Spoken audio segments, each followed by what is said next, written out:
Hey everybody, welcome to the Leader Lab. This is Leadership Shorts, quick thoughts to help you level up your leadership.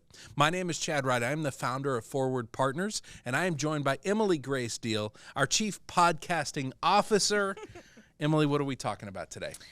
Your youngest son recently graduated. He did graduate. Yeah, high school. Cheers to his mom who got him through it. It was not me. And you gave him 3 ingredients for an impactful life. Yes. It's funny when your kids graduate, you start thinking about really big things, right? Getting ready to go out into the world, and now all my sons are kind of out there living life and building their own lives. And I got to thinking about this, and as I was kind of writing this out for him, it kind of occurred to me how much it applies to leadership and how it is literally what we teach. And I don't know if I wrote it because it's what we teach or if it's what we teach because it's reality, but I gave him these 3 things that I wanted him to think about, that I went back and said, okay, if I was 17 years old and I was graduating high school, what things would have benefited me the most? And so that's really where I wanted to kind of get his mindset focused on. A little wisdom, a little perspective. Yes, yeah. And so the first one, and again, this applies to leadership, was to cultivate self-awareness. Mm-hmm. He's sharp, but even at 17, he's got so much growth. Yeah. And I remember I would hear that a lot. I would end up in leadership positions way, way, way young. And eventually I think that started to go to my head a little bit. I didn't realize how far I had to go.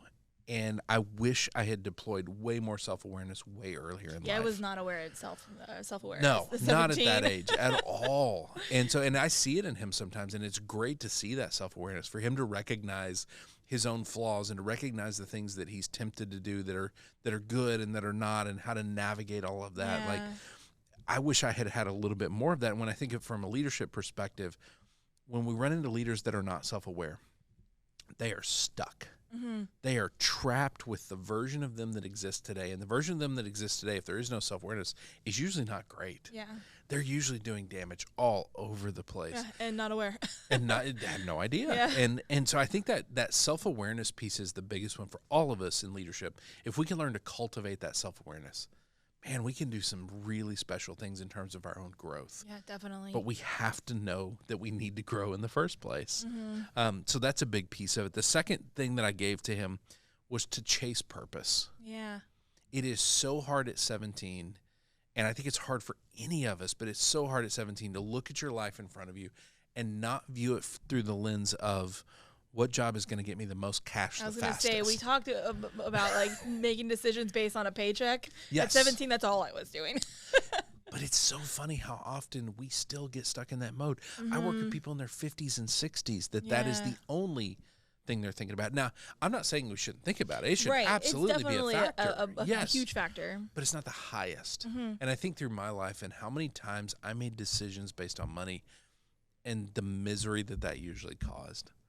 Rarely did I end up in a spot that I made the decision based on money and went, oh, this is incredible, because it's never enough money. You're never going to have enough. Right. But purpose, like getting out of bed every day right now is pretty great. Knowing the difference that we make for people, the purpose that I am designed to serve and the people that we're designed to impact, it's incredible. Yeah, it gives you a huge drive that you wouldn't have otherwise. Yeah, absolutely. Yeah. And it's a drive to do the things necessary to make it happen. Definitely. When it's just money, that drive is never the same. And so if I wanted him to understand that, and I want leaders to understand that purpose really does change everything. Mm-hmm. We always have keep moving forward on everything. The other thing we say a lot is purpose changes everything. Because it does, and I want him to have that sense of purpose, and I want leaders everywhere to have that sense of purpose. And the last piece, and this is maybe one of the hardest pieces, is to establish sustainable rhythms. Man, when you're young, you think you can do anything. Yes. It is, and we had an episode a few back where we were talking about hustle. Hustle is a limited resource. Even when you're that age, it's a limited resource. And it's so funny because he's a hard worker. My youngest, Cody, man, he works his tail off. This is the kid that saved up like $20-something thousand in cash to buy a car as a busboy. Yeah. Like he wasn't out slinging drugs. And like he's a busboy making this kind of cash. And he just saved. He worked. He saved. And that's who he is. And it's funny because he got this opportunity where they're like, you can work as many hours as you want. So he booked himself 7 days. Yeah. He's like, all right, I got this. And Let's hustle. I was like, okay, kid. I said, I get it, but 7 days, that's a lot. Mm-hmm. He's like, oh, I got this. Okay. So he goes and he's working, and we get through day 1, day 2, day 3, day 4. We get to day 5. You start seeing it. And he started to seem a little more tired. Day 6 comes along, and that morning I noticed he wasn't up early. And so I didn't say anything because he's super responsible. Like if he needs to be somewhere, he's going to be somewhere. So I didn't knock on his door and get him out of bed, wake him up or anything. And he comes rolling into the kitchen a few hours later. And I was like, hey, I thought you were working these 7 days. And he's like, I had somebody come in for me. He's like, it's hard. Like it turns out you were right. I'm really tired. All I'm gonna say is making that decision in itself is like pretty cool. So yes, it does show a little bit of wisdom there, but his ability to say, oh, it turns out I can't do 7 days, and I'm not ashamed to back off. Right? Yeah, I thought tough. that was funny, but for him to understand sustainable rhythms, for him to not run headfirst into the walls that I ran into, to not endanger his family and the future that we had together by just running as hard as I could all the time. To see that's what I want for him, is those sustainable rhythms. He's regularly caring for himself. He's regularly investing in himself. And so I think, again, for leaders, that is one of the main things they struggle with, is sustainable rhythms. Yeah. We run too hard. Our expectations are often too high. It's not the priority, right? It gets overlooked. It does, and rest gets overlooked, and so it's not sustainable. So we have to establish those rhythms, and those rhythms are everything from on a daily basis, how are we investing in ourselves? On a weekly basis, how are we resting and being restored? On a monthly, quarterly, yearly basis, when are we taking long weekends and vacations and really getting away? And so those were the 3 things I gave him, and so I just think for leaders to be able to embrace these things, for him, if he can embrace these 3 things, this kid can do anything. Yeah. Like he can genuinely live an impactful life. Yeah. And as leaders who we already have responsibility, we have people underneath us who are looking to us.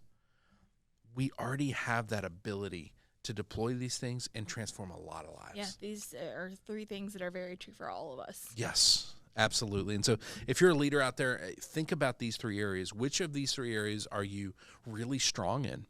Which of these 3 areas might need a little bit of help? But I really do think these 3, if I could just boil leadership down to 3 things, it's this: cultivate self-awareness. If you have self-awareness, you can grow because you see how much you need the people around you, how much you need coaches and mentors to help you progress. The second one, chase purpose. You have got to have something bigger in your life than cash. You just do. And cash is a piece of it, but you have got to chase purpose. Have a reason to get out of bed that is about making other people's lives better. It will energize you in a way and change things in a way that you can't imagine. And that last piece of establishing sustainable rhythms, you want to be doing this a long time. Figure out the impact. Make sure you're still doing it when you're 85 years old. That's the goal. That requires sustainable rhythms. All right. Thank you for reminding me of this. I love this idea. If people want to send us questions, send us problems, challenges we can help them think through, where do they send that to? To lab@forwardpartners.net. Lab@forwardpartners.net. If they want to engage us on the socials, all the content we're putting out, where do they find that? @forwardpartner. @forwardpartner. Thank you very much for doing this. Thank you. Ben, thank you for producing. Wilco Workspaces, thank you for partnering with us. And thank you guys for watching, for listening, for sharing.